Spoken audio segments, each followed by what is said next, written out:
तो हमीद साहब और वानी साहब की बातें मैंने सुनी और दोनों को मैं जवाब देना चाहती हूँ। तो फर्स्ट ऑफ ऑल हमीद साहब ने जो कहा कि ये एक अरसे से चलता आ रहा है, इन्होंने मेंशन किया, आई एम ग्लैड कि इन्होंने मेंशन किया 30 इयर्स से, 30 इयर्स से। तो कैन यू टेल मी कि 30 इयर्स पहले ये क्यों नहीं था? 30 इयर्स पहले ऐसा क्या हुआ था जिसकी वजह से सडनली ये कॉन्फ्लिक्ट शुरू हुआ? वो इन्फिल्ट्रेशन ही था, और वहां के लोगों ने ये देखा भी है कि कैसे वहां से हजारों में की तादाद में मिलिटेंट्स आ रहे थे।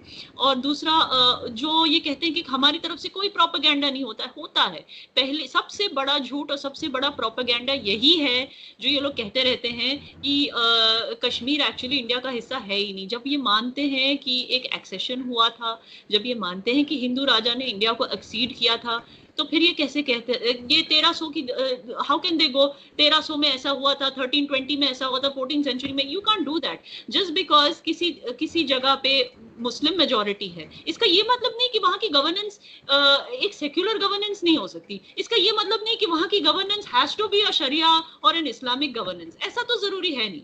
फर्स्ट ऑफ ऑल ये माइंडसेट प्रोपोगेट करना, ये भी एक तरह का गलत प्रोपोगेंडा है जो हमारे यूथ को बहका रहा है और भड़का रहा है। दूसरी सबसे बड़ा झूठ जो है वो ये है कि इनको लगता है कि जो रेफरेंडम की बात करते हैं, चलिए वैसे मैं रेफरेंडम के खिलाफ हूं क्योंकि I am very proud to be an Indian citizen, and अगर आजाद हो जाता है कश्मीर तो मुझे पता है कि मेरे कश्मीर के ऊपर कितना डेंजर आ सकता है।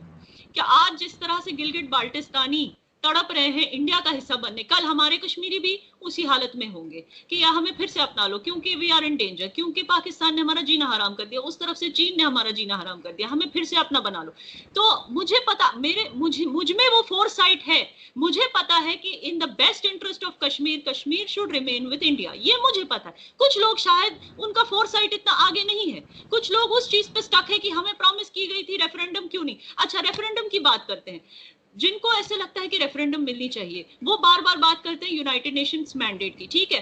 तो यूनाइटेड नेशंस मैंडेट जो क्लियर कट है उसमें 3 स्टेप्स दिए गए हैं, जिसमें से थर्ड स्टेप पे आता है रेफरेंडम, सेकंड स्टेप पे आता है पहले इंडिया को अपनी जो आर्मी है उसको वहां से हटानी है, फर्स्ट स्टेप पे आता है कि पहले पाकिस्तान को एलओसी से अपनी आर्मी हटानी है। जब पाकिस्तान फर्स्ट स्टेप करने को तैयार नहीं है, राजी नहीं है, तो ये सीधा थर्ड स्टेप पे क्यों आने की बात करते हैं कि रेफरेंडम? रेफरेंडम कहां से होगा? पहले अगर आप सचमुच चाहते हैं कि हमें रेफरेंडम मिले तो पहले अपनी आर्मी हटाइए एलओसी से। जब आपकी आर्मी हटेगी फिर इंडिया अपनी आर्मी हटाने की सोचेगी, फिर जब इंडिया अपनी आर्मी हटाएगी फिर होगा रेफरेंडम। यूनाइटेड नेशंस का मैंडेट भी यही कहता है।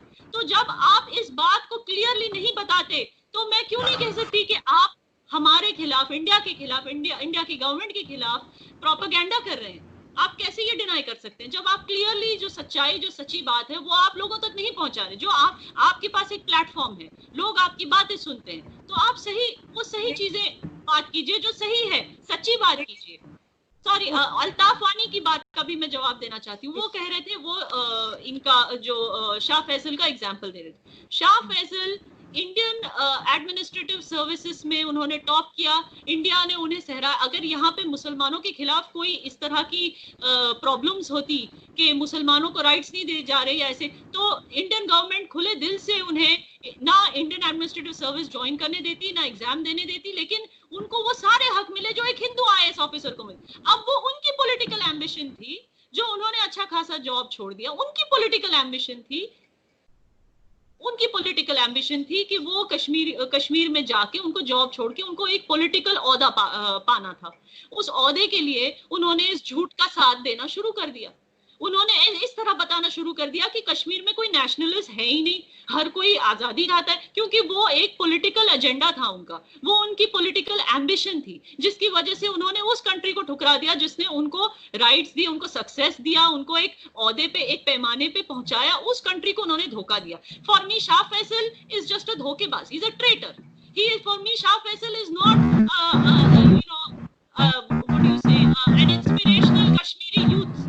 मैं उनको इंस्पिरेशनल कश्मीरी यूथ नहीं बोलती, मेरे लिए तो इंस्पिरेशनल कश्मीरी होते हैं जैसे इम्तियाज हुसैन साहब, जैसे इस तरह के लोग हैं। बट ये शाह फैसल को मैं नहीं कहूंगी। जैसे शाह फैसल की जगह को किसने ली? शाहिद चौधरी ने। He is inspirational Kashmiri, not Shah Faisal. आप शाह फैसल का नाम क्यों, आप उनका एग्जाम्पल क्यों दे रहे हैं? आप शाहिद चौधरी का एग्जाम्पल क्यों नहीं दे रहे? बिल्कुल ठीक, एक सेकेंड, ये मुझे आवाज, वानी साहब आपको आवाज आ रही है? वानी साहब की तरफ से मेरे ख्याल कुछ डिस्टर्बेंस है। वानी साहब, ओके। अच्छा, मैं हमीद कोटी साहब आपकी तरफ चलती हूँ। आपने सुना याना को?